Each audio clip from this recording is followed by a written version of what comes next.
غسل خانے میں جا کر کے نہانا یا پیشاب کرنا یا مسجد کا پانی لانا یہ جائز ہے نہیں۔ جو لوگ لاتے ہیں یا نہاتے ہیں وہ بڑے دھیان سے اس ویڈیو کو سنیے گا۔ پہلے میں آپ کی خدمت میں مسجد کے آداب رکھ رہا ہوں۔ نمبر 2، مسجد میں فضول باتوں سے پرہیز کرنا ہے۔ ادھر ادھر کی باتیں، فضول باتیں آپ کو نہیں کرنا ہے۔ اگر کوئی فضول باتیں کرتا ہے تو یہ ادب کے خلاف ہے۔ بدن، لباس پاک اور صاف ہونا چاہیے۔ بہتر ہے کہ گھر سے مسجد میں باوضو ہو کر آئیں، اور اگر گھر سے وضو کر کے نہ آئے تو مسجد میں وضو کر لیں۔ نمبر 3، تیسرے ادب کے بارے میں لکھا ہے کہ مسجد میں داخل ہونے کے بعد 2 رکعت نماز نفل پڑھنا یہ سنت ہے، اور اس کو تحیۃ المسجد کہتے ہیں۔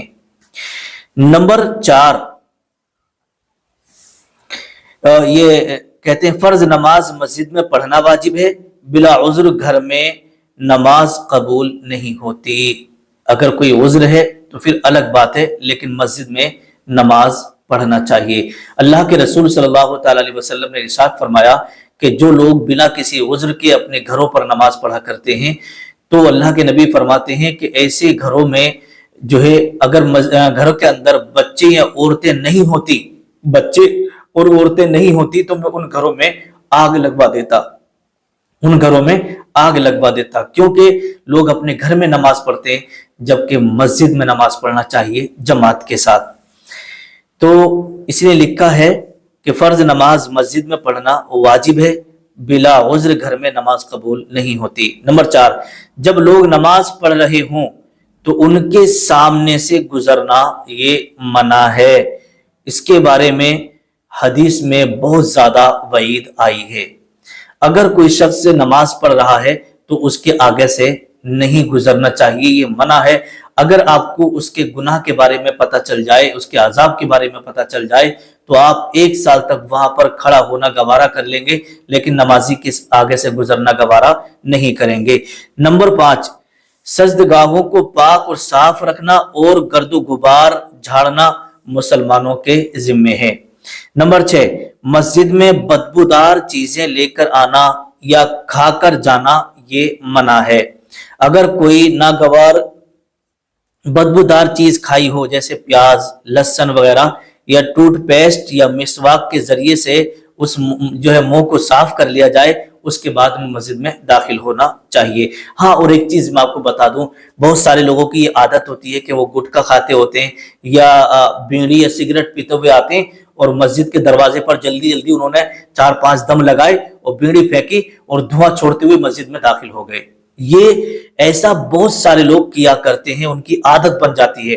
جب وہ گھر سے چلتے بیڑی پیتے ہوئے آتے ہیں اور جلدی جلدی جب بیڑی ختم نہیں ہوتی ہے تو جلدی جلدی مسجد کے دروازے پر کھڑے ہو گئے، 3-4 دم مارے اور بیڑی پھینکی باہر اور اندر ایسے دھواں چھوڑتے ہوئے مسجد میں داخل ہو گئے، تو یہ بھی منع ہے، یہ بھی سخت منع ہے، کیونکہ بدبودار دھواں ہوتا ہے۔ ٹھیک ہے، اور آگے لکھا ہے کہ مسجد آپ جائیں تو خوشبو لگا کر جانا چاہیے، اور اگر آپ نے کچا پیاز یا لہسن وغیرہ کھایا ہے تو ٹوتھ پیسٹ سے مسواک کر کے اس کے بعد پھر مسجد میں جانا چاہیے۔ مسجد میں خرید و فروخت کرنا جائز نہیں ہے، جیسے کوئی سامان وغیرہ کسی سے کوئی دوسرا شخص وہاں بیٹھا ہوا ہے کہ یار اپنی وہ چیز مجھے دے دو بھائی، وہ مجھے سامان بیچ دو، اور آپ ادھر سے باتیں کر رہے ہیں سامان کے لینے بیچنے کی، تو یہ سب باتیں کرنا مسجد میں منع ہے۔ نمبر 8، مسجد میں تھوکنا یا ناک کا فضلہ پھینکنا بھی منع ہے۔ نمبر 9، مسجد میں دیر سے آنے والوں کو اگلی صف میں جانے کے لیے لوگوں کے کندھے پھلانگ کر جانا منع ہے، کیونکہ اس سے پہلے آنے والے لوگوں کو تکلیف ہوتی ہے۔ بہت سارے لوگوں کو آپ نے دیکھا ہوگا کہ آگے صف میں لوگ بیٹھے ہوئے ہیں کیونکہ وہ پہلے آگے تھے، اب اگر کوئی بعد میں پیچھے سے آتا ہے تو وہ کیا کرتا ہے، لوگوں کو اوپر کودتا ہوا آتا ہے اور لوگوں کو بچاتا ہوا آتا ہے ادھر سے ادھر کو، تو یہ بھی منع ہے۔ پیچھے آپ کو جہاں بھی جگہ مل جائے وہیں پر بیٹھ جانا چاہیے۔ مسجد نمبر 10، جب دوسرے لوگ نماز پڑھ رہے ہوں تو بلند آواز سے ذکر کرنا اور حتیٰ کہ تلاوت قرآن مجید بھی منع ہے، کیونکہ اس سے دوسروں کی عبادت میں خلل پڑتا ہے۔ جیسے مان لیجیے گا کوئی نماز کھڑا ہوا پڑھ رہا ہے اور آپ جو ہے نماز پڑھ کے قرآن شریف پڑھنے بیٹھ گئے، تو آپ قرآن شریف دھیرے دھیرے پڑھیے گا، اتنی آواز سے پڑھیے گا کہ آپ کے کانوں تک آواز آ جائے، اور زور سے آپ تلاوت نہ کریں۔ اگر آپ زور سے تلاوت کریں گے تو وہ جو شخص کھڑا ہوا نماز پڑھ رہا ہے نا تو اس کی نماز خراب ہونے کا اندیشہ ہے، اس کی نماز میں جو ہے خلل واقع ہونے کا اندیشہ ہے۔ تو اس لیے آپ آہستہ اور دھیرے تلاوت کریں۔ نمبر 11، مسجدوں میں کوئی ایسی گفتگو نہ کی جائے جس سے دوسروں کی تحقیر ہوتی ہو، اور نہ ہی کوئی ایسی حرکت کی جائے جو دوسروں کی اذیت کا باعث بنتا ہو، جس سے دوسرے لوگوں کو تکلیف ہوتی ہو۔ نمبر 11، مسجد کا امام تقوی، علم اور عمل کی بنا پر مقرر کیا جاتا ہے کہ یہ جو ہمارے امام ہیں یہ پرہیزگار ہیں، متقی ہیں، پڑھے لکھے ہیں، زبردست عالم ہیں،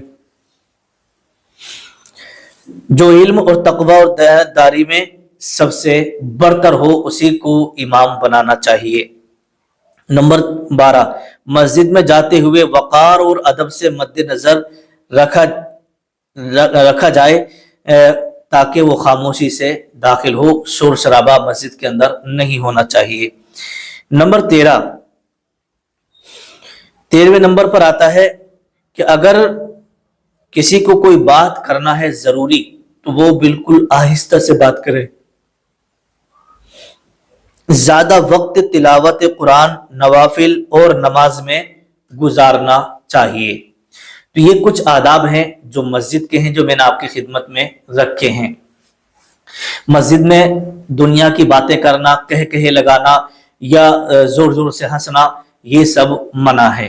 اب آئیے گا، جو ہمارے بہت سارے لوگ جو ہے نا مسجد کے غسل خانوں میں نہانے کے لیے جاتے ہیں، تو اس کے بارے میں شریعت کا کیا حکم ہے؟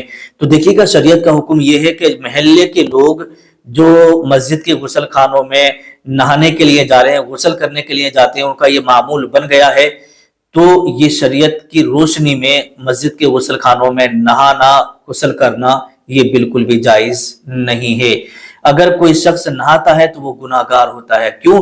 اس لیے کہ جو مسجد کے غسل خانے بنائے گئے ہیں نا وہ محلے کے لوگوں کے لیے نہیں بنائے گئے، بلکہ جو مسجد میں نماز پڑھ رہے ہیں، ٹھیک ہے، یا جو مسجد میں وہاں تلاوت کرتے ہیں، نوافل پڑھتے ہیں، نمازیں پڑھتے ہیں، یا مسجد میں رہتے ہیں، وہاں پر عبادت کر رہے ہیں، تو ان لوگوں کے لیے وہ نہانے کے لیے غسل خانہ بنایا جاتا ہے، نہ کہ محلے کے لوگوں کے لیے۔ اسی طریقے سے جو بیت الخلاء، یہ پیشاب گھر بنے ہوتے ہیں تو وہ مارکیٹ والے لوگوں کے لیے بنے ہوئے نہیں ہوتے ہیں، محلے کے لوگوں کے لیے نہیں ہوتے، بلکہ وہ نمازیوں کے لیے بنائے جاتے ہیں اور نمازیوں کے لیے وہ خاص ہوتے ہیں۔ ہاں، آپ نماز پڑھنا آئے ہیں تو آپ بالکل پیشاب وغیرہ کر سکتے ہیں، آپ نماز پڑھنے کے لیے آئے ہیں تو آپ غسل بھی کر سکتے ہیں، کوئی حرج نہیں ہے اس میں۔ لیکن آپ نماز سے آپ کا کوئی مطلب ہی نہیں ہے، آپ مسجد میں آتے نہیں ہے، نماز نہیں پڑھ رہے ہیں، ٹھیک ہے، نماز نہیں پڑھ رہے ہیں، تو اس میں کیا ہے؟ پھر آپ گناہ گار ہوں گے۔ اس میں کیا ہوں گے؟ آپ پھر گناہ گار ہوں گے۔ صرف مسجد کے غسل خانے آپ استعمال کر رہے ہیں، پیشاب گھر آپ استعمال کر رہے ہیں، تو یہ گناہ ہے، شریعت نے اس کو منع کیا گیا ہے، شریعت نے اس کو منع کیا ہے۔ اور جو ہمارے بہت سارے اسلامی بھائی اپنے بچوں کو بھیج دیتے ہیں کہ بھئی مسجد میں سرکاری نل لگا ہوا ہے، جاؤ پانی بھر کے لیاؤ پینے کے، یا مسجد کے سمر سیبل سے پینے کے لیے پانی بھر کے اپنے گھروں میں لے جاتے ہیں اور پیتے ہیں، تو یہ پانی لے جانا بھی منع ہے، شریعت نے اس کو منع کیا ہے۔ اسی طریقے سے بہت سارے لوگ مسجد میں آتے ہیں اور مسجد میں جو گیزر لگا ہوتا ہے، گرم پانی ہو رہا ہوتا ہے سردی کے موسم میں، وہ گرم پانی بھرا اور گھر لے گئے تاکہ گھر کی عورتیں، گھر والے سب وضو کر کے اور نماز پڑھ لیں۔ آپ کہیں گے کہ بھئی ہم مسجد سے جو پانی لے کے جا رہے ہیں وہ وضو کرنے کے لیے تو لے کے جا رہے ہیں، وضو کر کے نماز پڑھ لیں گے، لیکن مسجد میں سے لے جانا یہ منع ہے، ٹھیک ہے، چاہے آپ اسے پئیں یا اس سے وضو کریں، مسجد میں پانی لے جانا یہ منع ہے۔ ہاں، آپ کو نماز پڑھنا ہے، مسجد میں آپ نماز پڑھیے گا، وضو کریے گا، غسل کریے گا، کچھ بھی کریے گا، آپ کے لیے بالکل جائز ہوگا۔ تو جو ہمارے مسلمان بھائی مسجد کے غسل خانوں میں آ کے نہاتے ہیں یا پیشاب کرنے آتے ہیں یا پھر پانی بھر کے لے کے جاتے ہیں، تو آج سے ہی یہ پانی لے جانا بند کر دیں، آج سے ہی غسل خانوں میں نہانا بند کر دیں، آج سے پیشاب کرنا، گھر سے آ کر کے پیشاب کرنا آنا یہ بند کر دیجیے گا۔ ہاں، اگر آپ نماز پڑھنا آئے ہیں تو پھر آپ یوز کر سکتے ہیں، آپ کے لیے کوئی منعیدی نہیں ہے، ٹھیک ہے۔ تو یہ ان باتوں کا جاننا سب کے لیے بہت زیادہ ضروری تھا، اس لیے اس ویڈیو کو بنایا گیا ہے۔ السلام علیکم ورحمۃ اللہ وبرکاتہ۔